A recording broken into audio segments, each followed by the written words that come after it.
सभी को जय मसीह की। इस वीडियो में जुड़ने के लिए आपका धन्यवाद है।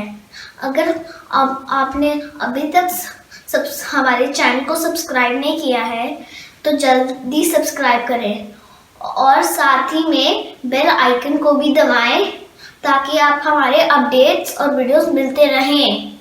सुसमाचार बांटने के लिए आप हमारी मदद कर सकते हैं। इसके लिए आप फेसबुक, ट्विटर और इंस्टाग्राम पर जुड़ें। आशा है आज का संदेश आपको आशीष देगा। आइए अपनी बाइबलों को हम प्रेरितों के काम और उसका 9वें अध्याय में खोलेंगे। अगर आप अपनी बाइबल लाए हैं उसको प्रेरितों के काम उसके 9वें अध्याय में हम खोलेंगे। प्रेरितों के काम उसके 9वें अध्याय में हम उसको खोलेंगे और उसका 1 से लेकर 19 तक पढ़ेंगे। प्रेरितों के काम उसका 1 से लेकर 19 तक। अगर आपने निकाल लिया है एक बार जोर से हालेलुया बोलिए। आमेन, प्रेज गॉड। वचन यूं कहता है, शाऊल जो अब तक प्रभु के चेलों को धमकाने और घात करने की धुन में था, महायाजक के पास गया और उसने दमिश्क के आराधनालयों के नाम पर इस अभिप्राय की चिट्ठियां मांगी कि क्या पुरुष क्या स्त्री जिन्हें वह इस पथ पर पाए उन्हें बांधकर यरूशलेम ले आए।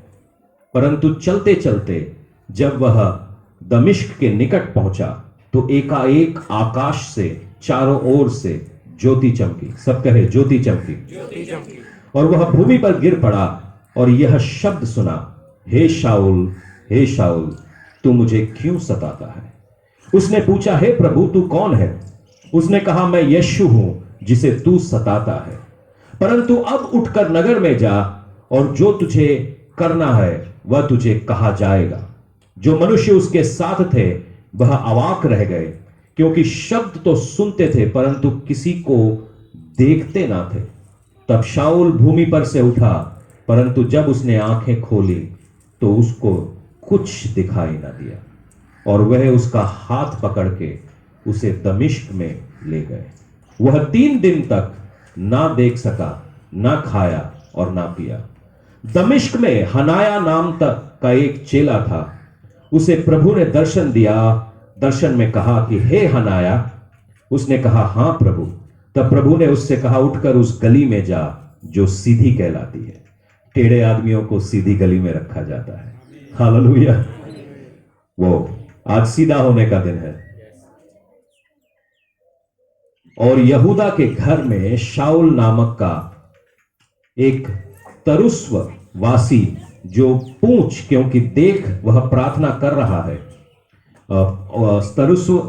तरुस्वासी को पूछ क्योंकि देख वह प्रार्थना कर रहा है। और उसने हनाया नामक एक पुरुष को भीतर आते और अपने ऊपर हाथ रखते देखा ताकि फिर से दृष्टि पाए। हनाया ने उत्तर दिया, हे प्रभु, मैं उस मनुष्य के विषय में बहुतों से सुना है कि उसने यरूशलेम में तेरे पवित्र लोगों के साथ बड़ी बड़ी बुराइयां की हैं और यहां तक कि इसको प्रधान याजकों की ओर से अधिकार मिला है कि जो लोग तेरे नाम लेते हैं वे सब को बांध ले। परंतु प्रभु ने उससे कहा, तू चला जा, क्योंकि वह तो अन्य जातियों और राजाओं और इजरायलियों के सामने मेरा नाम प्रकट करने के लिए मेरा चुना हुआ पात्र है। और तब मैं उसे बताऊंगा कि मेरे नाम के लिए उसे कैसा दुख उठाना पड़ेगा। तब हनाया उठकर उस घर में गया और उस पर अपना हाथ रखकर कहा, हे भाई शाऊल, प्रभु अर्थात यीशु जो उसे रास्ते में जिससे तू आया तुझे दिखाई दिया था, उसी ने मुझे भेजा कि तू फिर दृष्टि पाए, पवित्र आत्मा से परिपूर्ण हो जाए और तुरंत उसकी आंखों से छिलके गिरे। सब कहो छिलके गिर जाएं। और वह देखने लगा और उठकर बपतिस्मा लिया और फिर भोजन करके बल पाया। हालेलुया। खुदावन हम धन्यवाद करते हैं आज के इस वचन के लिए परमेश्वर, जो तू हर जो मुझसे बात कर रहा है पिता, ये तेरी कलीसिया के लिए बल और ताकत का कारण हो। खुदावन ये तेरी कलीसिया को सामर्थ्य से भर दे परमेश्वर। तेरी कलीसिया एक नया बल पाए क्योंकि आज की रोटी इनको एक नया बल दे। सारे ने कहा यीशु मसीह के नाम से आमीन। हालेलुया। ये कहानी अगर आप मेरे साथ पिछले हफ्ते थे तो पिछले हफ्ते हम परमेश्वर के दास बिलाम के बारे में पढ़ रहे थे, जो एक नबी था। वो एक अच्छा नबी था क्योंकि परमेश्वर उससे बात करता था, मगर जब उसकी आंखों में लालच उतर आया, वो परमेश्वर को देखने ना सका। वो देखने ना सका कि एक, अगर आप सही में परमेश्वर को जानते हैं तो आप ये जानते हैं कि परमेश्वर का बात करना कितना इंपॉर्टेंट है। जब मैं खुदा में नहीं था तो हमारे को ऐसा बताया जाता है कि करोड़ों साल तप करना पड़ेगा, एक टांग पर खड़ा रहना पड़ेगा, और उसके बाद कहीं तुम्हारे से तुम्हारा परमेश्वर बात करेगा। मगर यहां पर हमको केवल अपना मन फिराना है और परमेश्वर हमसे बात करने लगता है। यह बाइबल का जिंदा खुदा है, यह बाइबल का जिंदा खुदा है। हमको लगता था आपको अति पवित्र बनना पड़ेगा, अति अति अति सो कुछ बनना पड़ेगा, अति मतलब जंगल में जाके कहीं रहना पड़ेगा, तब जाके कहीं परमेश्वर तुमसे बात करेगा। मगर ऐसा होता नहीं है, क्योंकि जिंदा खुदा आपसे कहीं से भी बात कर सकता है। मजेदार बात थी कि पिछले हफ्ते अगर आप मेरे साथ थे तो आपने देखा कि एक नबी लालच में पड़कर कैसे अपनी आंखों को बंद कर लेता है, और आज की कहानी भी यही है। नजर को खोया और नजरिया पाया, नजर को खोया और नजरिया पाया। हालेलुया। बाइबल यूं बताती है मत्ती 6:22 में, अगर आपके पास आपकी बाइबल है तो उसको जरा खोल लीजिए, क्योंकि आपकी नजरें बहुत कीमती हैं। आपकी नजरें ना हो तो आप दुनिया को कैसे देखेंगे। 6:22 कलाम यूं कहता है कि शरीर का दिया आंखें हैं, इसीलिए यदि तेरी आंख निर्मल हो तो तेरा सारा शरीर उजियाला होगा। अगर तेरी आंखें निर्मल हो तो तेरा सारा शरीर उजियाला होगा। उसके बाद बोलता है, परंतु यदि तेरी आंखें बुरी हो तो तेरा सारा शरीर भी अंधियारा होगा। इस कारण वह उजियाला जो तुझ में है, यदि अंधकार हो तो वह अंधकार से कैसे बड़ा होगा, कैसा बड़ा होगा। आपकी आंखें जो है, आपकी आंखें किसको ढूंढती हैं? आपकी आंखें क्रिस्ट को ढूंढती हैं या कटरीना कैफ को ढूंढती हैं? जो आप ढूंढोगे वही आप पाओगे। अगर ढूंढोगे नहीं तो पाओगे क्या? क्योंकि जो ढूंढता है उसे मिलता है, जो ढूंढता नहीं है उसे कुछ नहीं मिलता। आप किस चीज को ढूंढ रहे हैं? आप किस चीज की तरफ देख रहे हैं? किस चीज की तरफ आप अट्रैक्टेड है? जिस चीज की तरफ आप अट्रैक्टेड है, आप वहां पर पहुंच जाएंगे। शराबी को बाहर अगर आप बोर्ड भी ना लगा हो, उसको मालूम है शराब कहां मिलती। ड्रग्स वाला, कोई बेचने वाला कोई दुकान लेके उसके सामने बड़ा बड़ा बोर्ड नहीं लगा था कि यहां पर चिट्टा मिलता है, मगर चिट्टे वाले ढूंढ ही लेते हैं उसको। चिट्टे वाले उसको ढूंढ ही लेते हैं। कैसे ढूंढ लेते हैं मुझे नहीं पता, क्योंकि जिसको आप ढूंढते हो उसको आप पाओगे। अगर आप क्रिस्त को ढूंढ रहे हैं आपको क्रिस्त मिलेगा। अगर आप चिट्टे को ढूंढ रहे हैं तो क्रिस्त कैसे मिलेगा?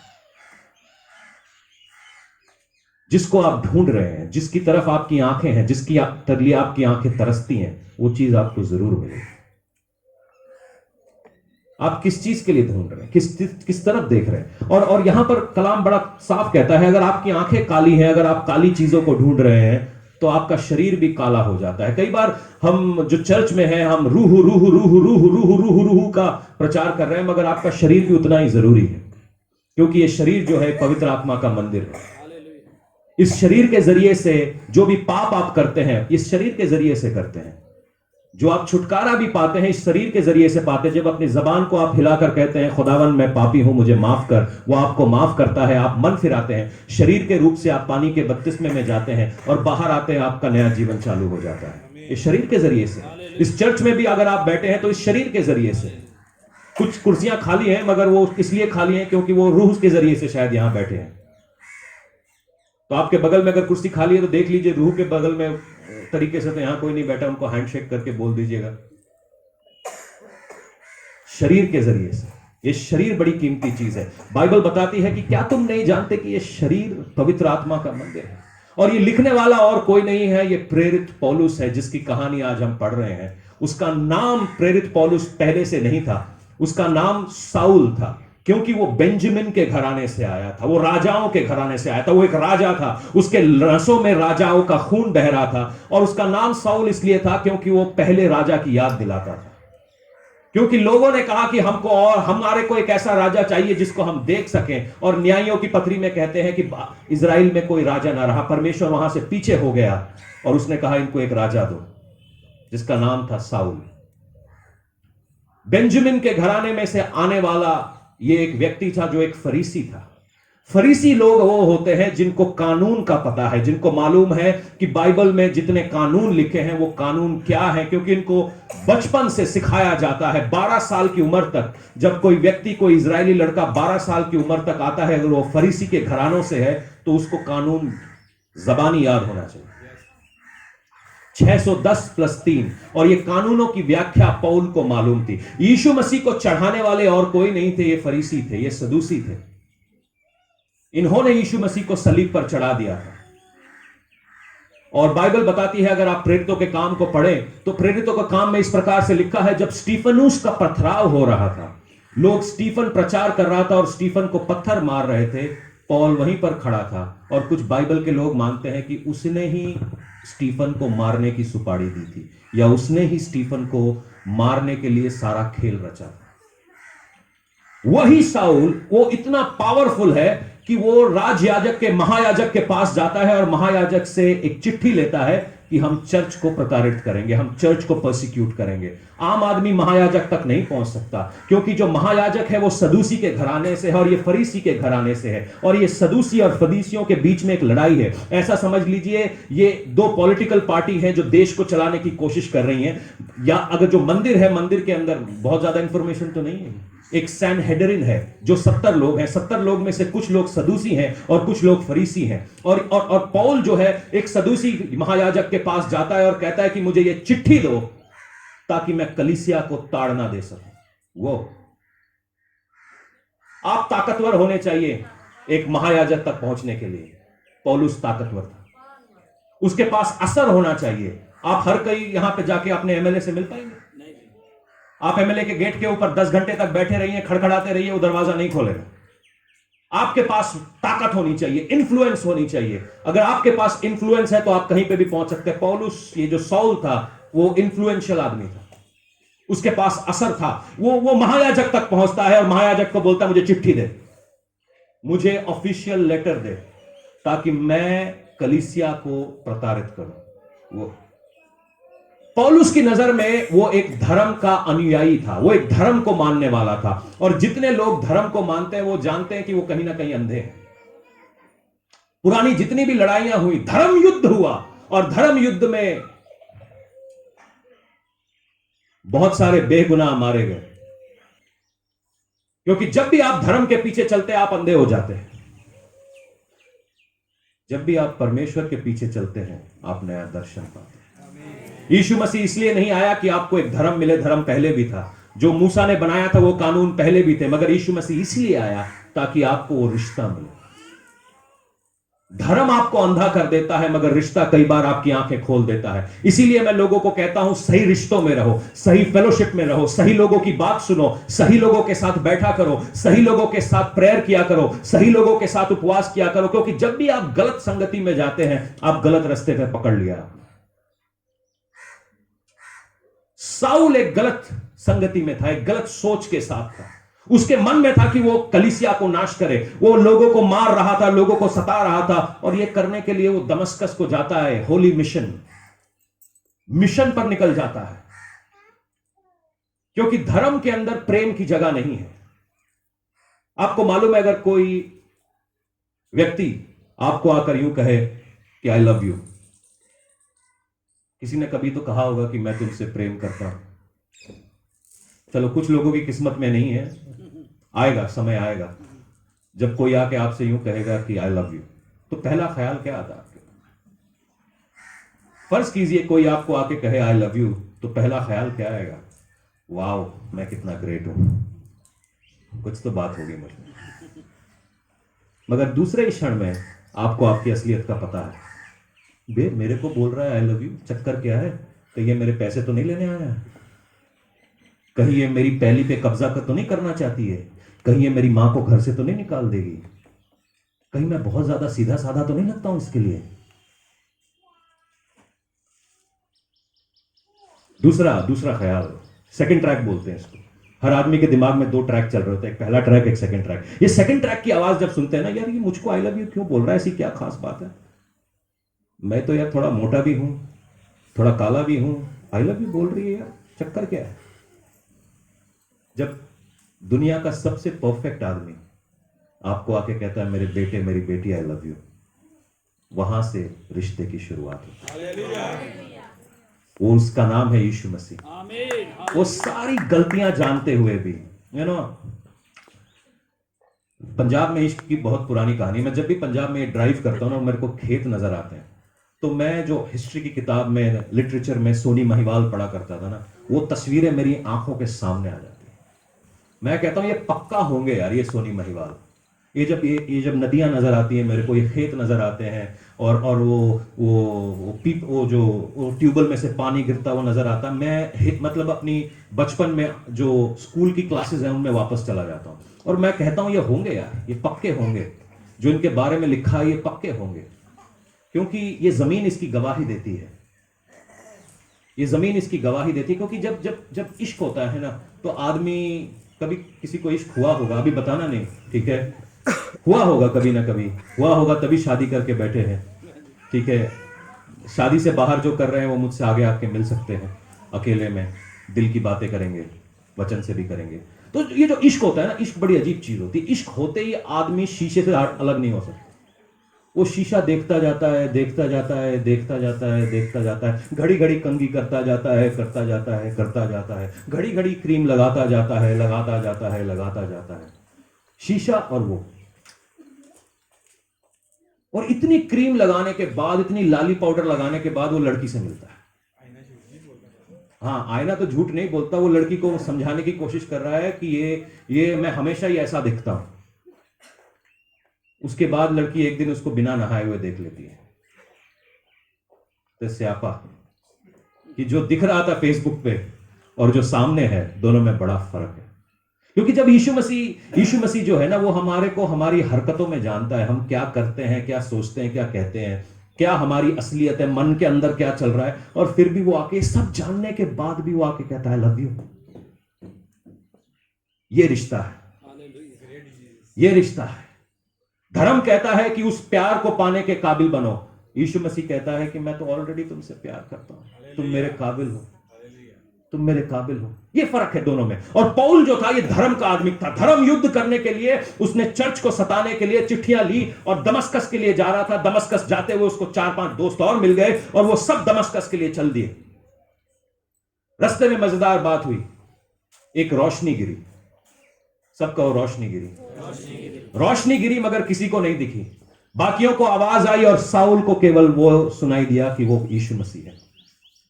मजेदार बात है, यीशु मसीह कहता है कि तू मुझे सताता है। साउल बोलता है मैं तो तुझे जानता भी नहीं, मैं तुझे सताऊंगा कैसे, मैं तुझे जानता भी नहीं। यीशु मसीह कहता है तूने मेरे को सताया है। साउल ने कभी यीशु मसीह को देखा नहीं था, यीशु मसीह को जानता नहीं था, मगर वो चर्च को जानता था। जब वो चर्च को सता रहा था, वो चर्च को तकलीफ दे रहा था, तो यीशु मसीह कहता है ये मैं हूं। जब कभी भी शैतान आपको तकलीफ देता है, आपके पीछे आता है, यीशु मसीह कहता है ये मुझको तकलीफ दे रहा है। तो इसका मतलब ये है जो तकलीफ आपकी है वो आपकी नहीं है, वो यीशु मसीह की है। और जो तकलीफ दे रहा है वो आपसे नहीं लड़ रहा है, वो यीशु मसीह से लड़ रहा है। क्योंकि जो मुझ में है वो संसार में है उससे बढ़कर है। अगर कोई आपसे पंगा ले रहा है, शैतान आपसे पंगा ले रहा है, तो वो जान ले कि उसकी लड़ाई आपसे नहीं है, क्योंकि लड़ाई यहोवा की है। और जो जंग जिना दी लड़दा यहोवा, वो जंग कदे नहीं हारते। जो जंग जिना की, क्योंकि यहां पर वो चर्च को सताने जा रहा था, वो चर्च को तोड़ने जा रहा था, चर्च को तकलीफ देने जा रहा था। यीशु मसीह कहता है तू मुझको यूं क्यों कर रहा है, मैंने तेरा क्या बिगाड़ा है। क्योंकि जब कभी भी आप तकलीफ में हैं, जब कभी भी आप सताव में हैं, आप समझ लीजिए आपसे ज्यादा परमेश्वर उस सताव में है, क्योंकि वो आपसे प्यार करता है, वो आपसे, आपके लिए लड़ने के लिए है। हम अपनी लड़ाई को अपने हाथ में ना ले। आज कहें कि खुदावन मैं ये लड़ाई तेरे हाथ में देता हूं। यीशु मसीह कहता है जो तेरे खिलाफ गलती करते हैं उनको माफ कर। और जब हम माफ करते हैं तो जो लड़ाई हमने लड़नी है उसकी जगह वो खुद आ जाता है। हम तो केवल मुंह नोचेंगे, वो सामने वाले की कितनी बैंड बजाएगा आपको अंदाजा भी नहीं है।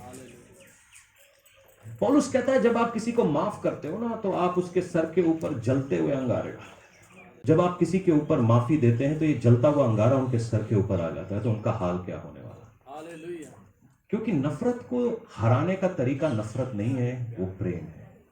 आज हमने अपने नजरिए को चेंज करना है। नजर को जाने दो, नजरिया पालो।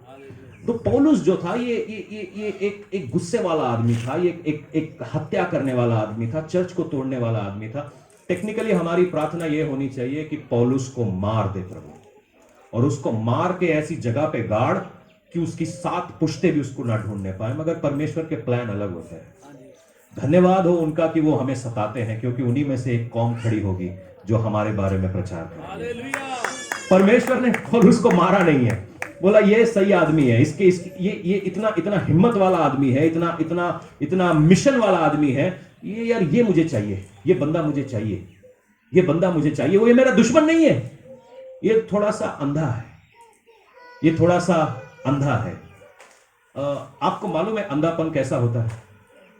शायद आप में से किसी को नहीं मालूम, क्योंकि आप सब देख सकते हैं। आप सोचिए कि जब यीशु मसीह यूहन्ना के समाचार में एक अंधे व्यक्ति के पास पहुंचा, और अंधे व्यक्ति के पास यीशु मसीह पहुंचता है तो सब चेले आपस में बात करने लगते हैं, ये अंधा क्यों है?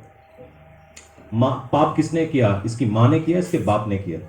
क्योंकि जब कभी भी हम अंधापन देखते हैं, जब कभी भी, क्योंकि गुस्सा आदमी को अंधा कर देता है, गुस्सा आदमी को पागल कर देता है, अंधा कर देता है। ये अंधापन था इसके ऊपर, तो इसकी गलती किसकी है? इसके मां ने इसको ऐसा किया, इसके बाप ने ऐसा किया। क्योंकि जब कभी भी हम कोई गड़बड़ी देखते हैं, हमको दोष लगाने के लिए कोई चाहिए, दोष लगाने के लिए कोई चाहिए। तो हम ढूंढ रहे हैं कि किसके ऊपर उंगली उठाए, किसके ऊपर उंगली उठाए। और क्योंकि ये जो उंगली उठाने का एटीट्यूड है ना, ये बड़ा खराब है। यीशु मसीह कहता है किसी ने पाप नहीं किया, ये अंधा इसलिए है कि परमेश्वर की महिमा इसके ऊपर जाहिर। आपके घर में गड़बड़ी इसलिए है कि परमेश्वर की महिमा आपके ऊपर जाहिर। आपके घर में कमियां इसलिए हैं ताकि परमेश्वर उसको पूरा करे। आपकी जिंदगियों में बीमारियां इसलिए हैं ताकि आप परमेश्वर की गवाही दें। आपकी जिंदगी में बंधन इसलिए है ताकि आप परमेश्वर की महिमा के लिए छूट जाएं। ये इसलिए नहीं है कि किसी ने पाप किया, ये इसलिए है कि आप परमेश्वर की महिमा के बर्तन बनने वाले। और मजेदार बात यह थी कि सब लोग सोच रहे थे कि यीशु मसीह को, पौल को मार देना चाहिए, साउल को, इसको उसको, ये पैदा ही नहीं होता। खुदावन तूने इसको पैदा क्यों होने दिया? क्योंकि ये सारी बातें जो हैं ये परमेश्वर ने करी है। जो कुछ भी बना है उससे बना है, उसके बाहर कुछ भी नहीं बना है। जिस किसी भी चीज की सृष्टि हुई है उस वचन के जरिए से हुई है, और ये वचन और कोई नहीं है, यीशु मसीह है जो देहधारी है और हमारे बीच में है। और पौलुस इसी वचन की खिलाफत कर रहा था। उसके दिमाग में ऐसा था कि वो अपने धर्म की हिफाजत कर रहा था, मगर एक्चुअली वो धर्म की या अपने परमेश्वर की खिलाफत कर रहा था। और मजेदार बात है कि परमेश्वर उससे मिलता है, और जब कभी भी परमेश्वर मिलता है लोगों का, दुनिया का नजरिया चेंज हो जाता है। मगर पौलुस की नजरें खो गई, वो अंधा हो गया। जो पौलुस कल तक मारता पीटता फिर रहा था, उसको 4 आदमी चाहिए थे कि कोई उसको पहुंचा दे। क्योंकि जब आपके पास आंखें होती है ना, तब आपको चीजों को फील करने की जरूरत नहीं होती है। मगर आप अंधे को पूछे, अंधा बता देगा कि कितनी सीढ़ियां चढ़नी है, कितनी सीढ़ियां उचड़नी है। आपको नहीं मालूम है कि यहां से नीचे जाने के लिए कितनी सीढ़ियां हैं, क्योंकि आप तो फटाक से करते हैं। मगर जब कभी भी आप किसी चीज को टच करते हैं ना, उसकी परिभाषा चेंज हो जाती है।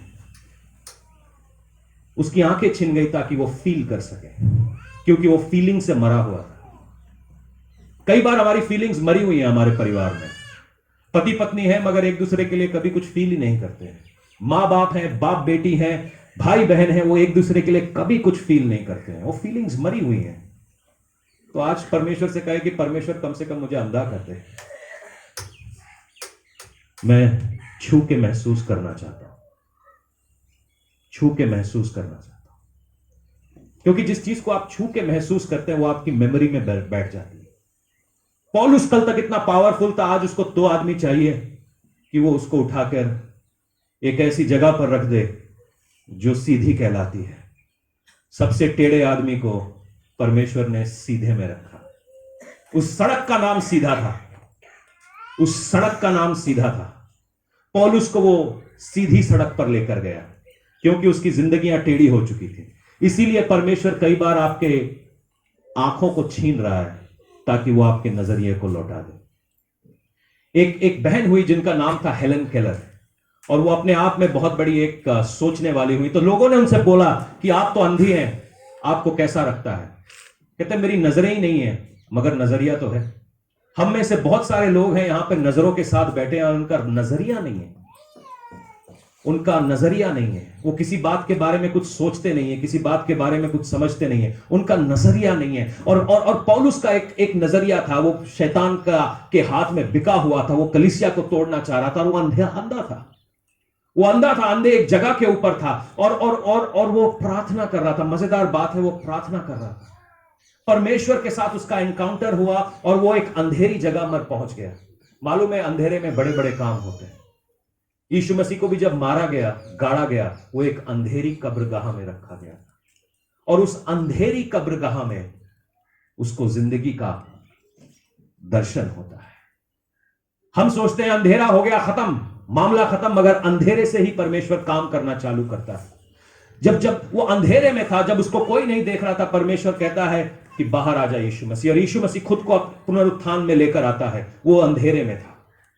जब दाऊद एक चरवाहा था, उसको कोई नहीं देख रहा था, वो अपने बाप की भेड़ों की हिफाजत उस अंधेरे जंगल में कर रहा था। परमेश्वर कहता है ये मेरा बंदा है। मूसा को जब कोई नहीं देख रहा था, वो अपनी जिंदगी के एक अंधियारे समय में था। परमेश्वर उससे मिलता है, उसकी जिंदगी चेंज हो जाती है। अगर आज आप अंधियारे में से जा रहे हैं तो ये वचन आपके लिए है। शायद कोई देख नहीं रहा, आपका अंधापन शायद किसी को मालूम नहीं है, आपको कुछ समझ में नहीं आ रहा। मैं आज आपको बताने आया हूं कि वो आज आपको नजरिया दे रहा है, वो आपको नजरिया दे रहा है, वो आपकी जिंदगी को एक नई जगह के ऊपर ले जा रहा है, एक नजरिया को दे रहा है। और वो इस अंधेरे में था पौलुस, मगर पौलुस वो साउल था, और उसकी एक खास बात थी, उसने प्रार्थना करना नहीं छोड़ा। उसने प्रार्थना करना नहीं छोड़ा।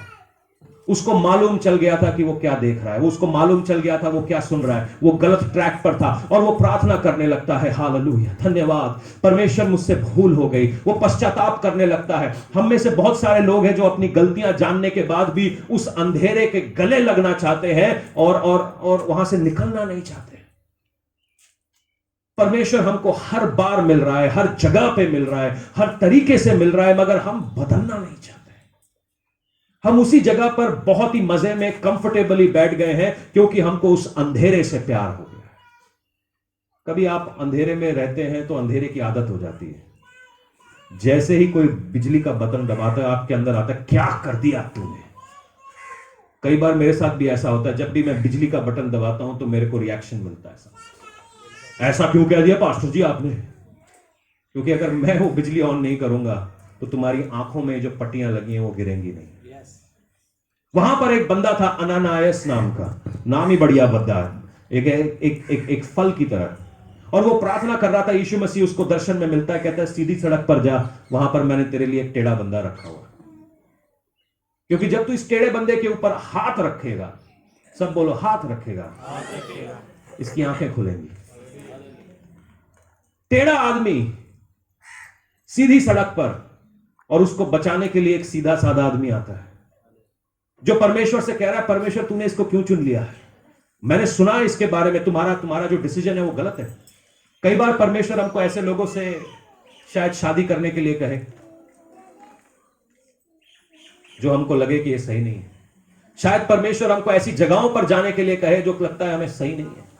परमेश्वर ऐसी चीजों को करने के लिए कहे जो शायद सही नहीं है। परमेश्वर क्यों करूं मैं, उसकी भलाई क्यों करूं, क्यों मैं उसके लिए प्रार्थना करूं, क्यों मैं उसके लिए खड़ा रहूं। वो तो हमारे चर्च में भी नहीं आता। क्यों? ये क्यों का जवाब मेरे पास नहीं है, क्योंकि मैं एक बात को जानता हूं।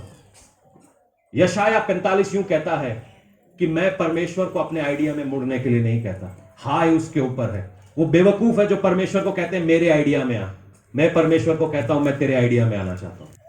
हम जब आदमी को ऊपर से देखते हैं हम बड़ी गलती कर जाते हैं। लड़कियों और लड़कों, हम बहुत बड़ी गलती कर रहे हैं। आप शादी से पहले अगर प्रार्थना नहीं करेंगे तो आप बहुत बड़ी गलती कर रहे हैं, बहुत बड़ी गलती। रिश्ता अच्छा है, कनाडा का वीजा है उसका, कनाडा का वीजा है उसका। कनाडा का वीजा मतलब क्या होता है जी? आप बंदे से शादी कर रहे हो, वीजे से शादी कर रहे हो। कल को वीजा नहीं रहा तो बंदा चेंज।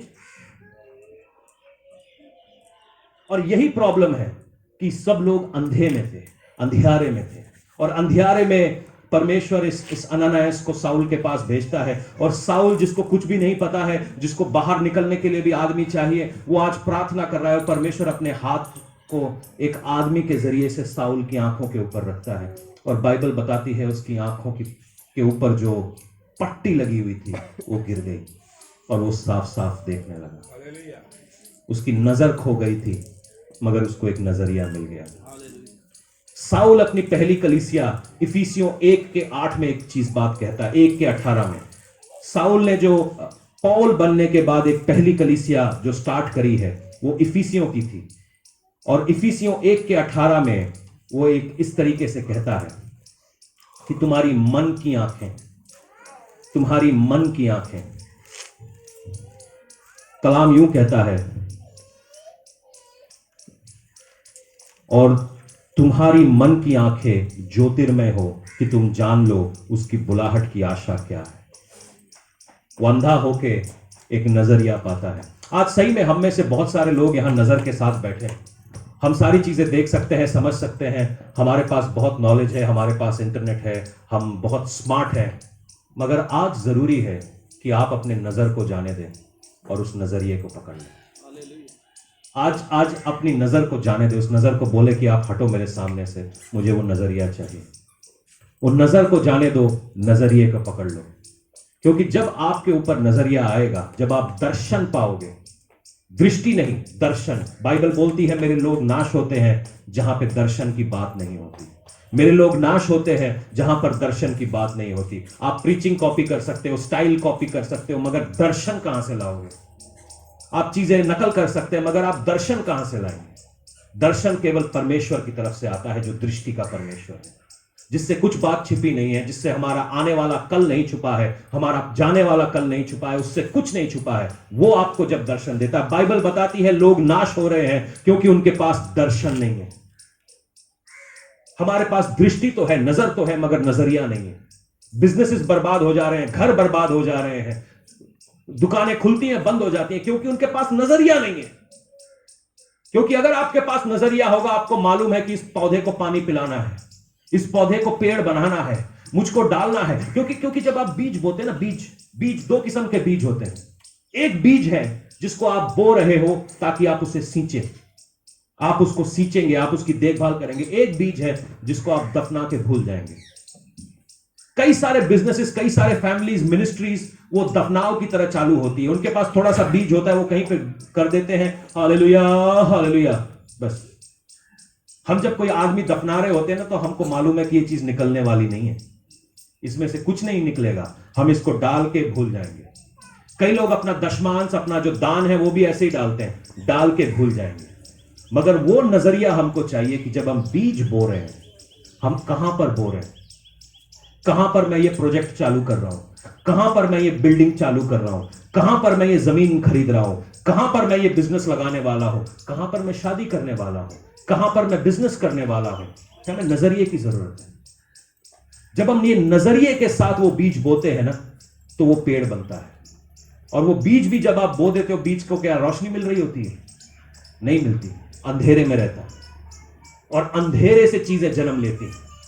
जब आप अपनी मां की कोख में थे, वहां पे 100 वाट का बल्ब नहीं था, वहां पर अंधेरा था। अंधेरे से जन्म लेने वाले वो परमेश्वर अंधेरे में काम करने वाला परमेश्वर है, जो आपकी जिंदगी में जगहें हैं जहां पर लोगों की नजर नहीं पहुंचती, जहां पर अकेलापन है, दुख है, तकलीफ है। आज परमेश्वर को बोलो कि परमेश्वर उस अंधेरे में से कुछ निकाल। क्योंकि जब वो बीज जमीन पर बोया जाता है, वो अपना जो आइडेंटिटी है, जो अपनी पहचान है, उसको खोने को तैयार हो जाता है। क्या आप अपनी पहचान खोने को तैयार हैं? वो सौल अपनी पहचान खोकर कहता है मैं पौल बनूंगा। चेले भी उससे घबराने लग गए थे कि यार ये तो सौल है, इसको पौल बोल के हम नहीं लेंगे। यीशु मसीह ने चेलों से बात किया, ये मेरा बंदा है, मेरा बंदा है, इसको आने दो। क्योंकि हम अपने आप में इतने हमारा नजरिया, हमारी जो नजर है हमारे ऊपर इतना ग्रेट है, हम अपने इतना ग्रेट है कि हमको करेक्ट किया नहीं जा सकता। हम इतने ग्रेट है कि हम करेक्शन लेना नहीं चाहते, हम सीधा सही किया नहीं जाना चाहते। इतने ग्रेट है हम, क्योंकि हम अगर पॉल बोल देता मैं अंधा ही रहना चाहता हूं, मैं 100 ही ठीक हूं, तो क्या ये बाइबल लिख पाता? मैं जिन पुट्ठे कम्मा में ही चाहे वो काम में ही मैं ठीक हूं, मैं फिट हूं, सीधा नहीं होना चाहता मैं, तो वो साउल ही रहता, पॉल नहीं बनता। उसने अपने अपने अपने नजर को खोया ताकि वो एक नजरिया पाए। वो उस अंधेरे में एक जिंदगी की तरह निकला।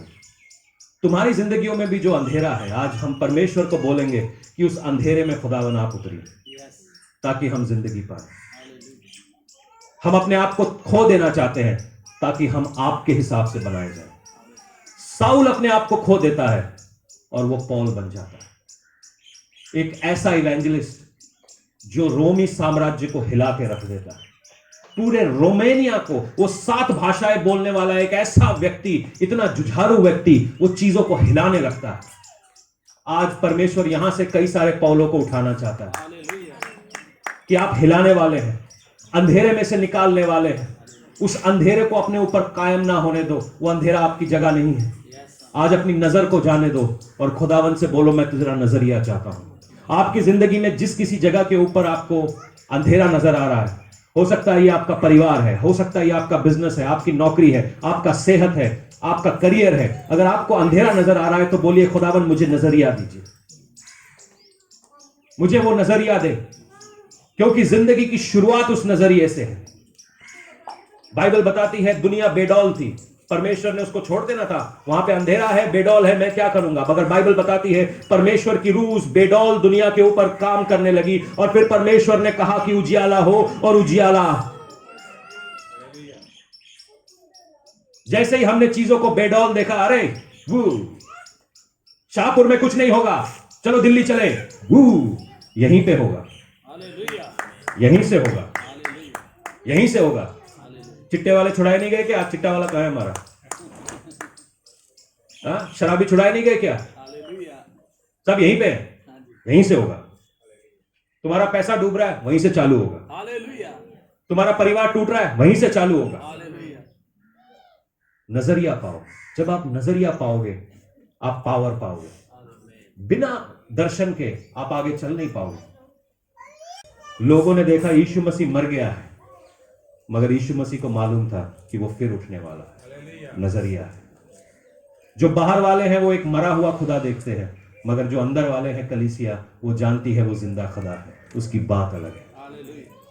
नजरिया है। आज तुम्हारी जिंदगी में क्या नजरिया है? शैतान की कौन सी बात को तुम सुन रहे हो? कौन सी बात को सुन रहे हो? वो आपको एक नजरिया देना चाहता है जो कि गलत है। तेरे परिवार का, तेरे पति का, तेरे बच्चों का, तेरे पैसे का कुछ नहीं होने वाला। मगर कलाम उल्टा कहता है कि मैं तुम्हें बरकत दूंगा, मैं तुम्हें बढ़ाऊंगा।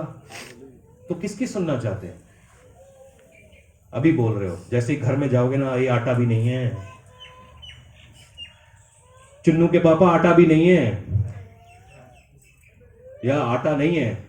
मगर जब हम उस आटे में हाथ, वो खाली आटे के उसके अंदर हाथ डालेंगे ना, मुट्ठी भर आटा जरूर निकलेगा। कुप्पी भर में 2 बूंद तेल से ही 2 बूंद जरूर निकलेगा। वो विधवा की कहानी याद है? आप सोचोगे उसके घर में तो आटे की बारिश हो जानी चाहिए, मगर आटे की बारिश नहीं हुई। उसका मुट्ठी भर आटा ही रहा। मगर वो मुट्ठी भर आटा उसके और उसके घराने के लिए काफी था। वो जितनी बार भी विश्वास के साथ डालती थी, मुट्ठी भर निकालती थी। आपको लगता है मिरेकल, बिग मिरेकल क्या होगा? आटे की बारिश, बोइंग से आटे गिराए जाएंगे। मुट्ठी भर काफी है।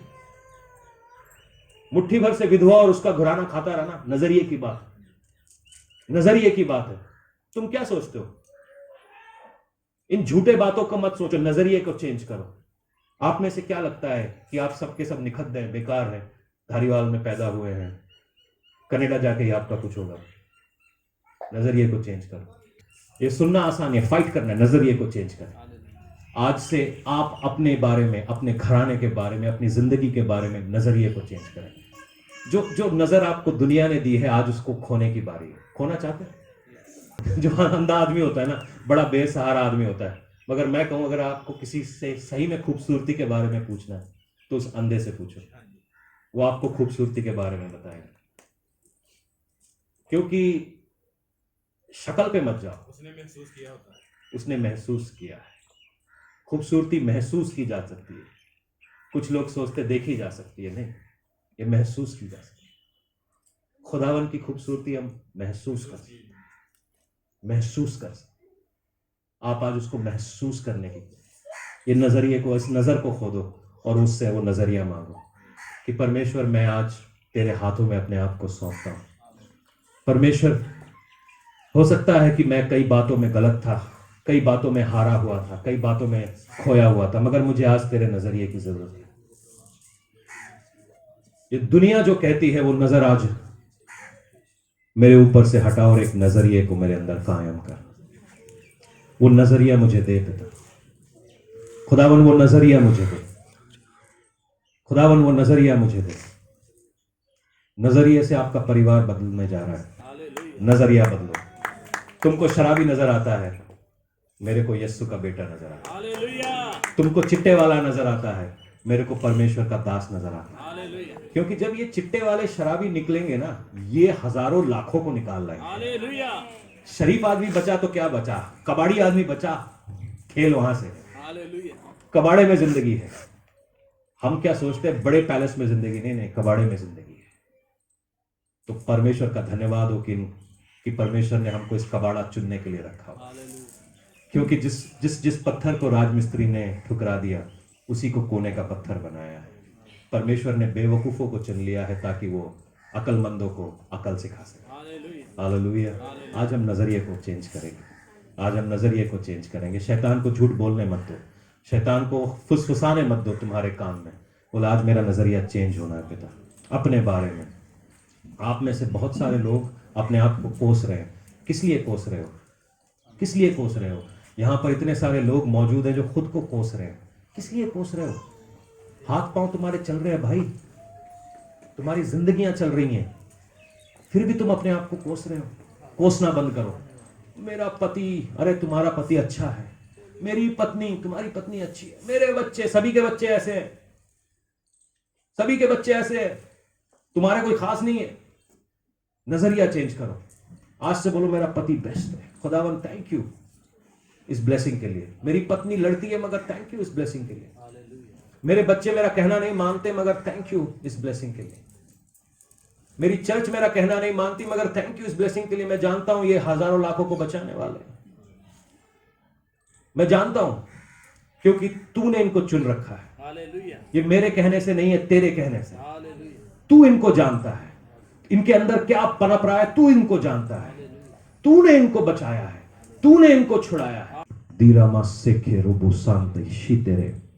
अगर आज आप अपना नजरिया खोना चाहते हैं, तो जितने लोग अपना नजरिया खोना, ये नजर को खोकर एक नया नजरिया पाना चाहते हैं, मैं चाहता हूं कि आप लोग सामने आ जाइए, जगह बना दीजिए। वर्शिप टीम सामने आ जाइए। हम आज अपनी नजरों को खोएंगे। उदासी बाहर निकले यीशु के नाम में, उदासी बाहर निकले यीशु के नाम में। Come on go.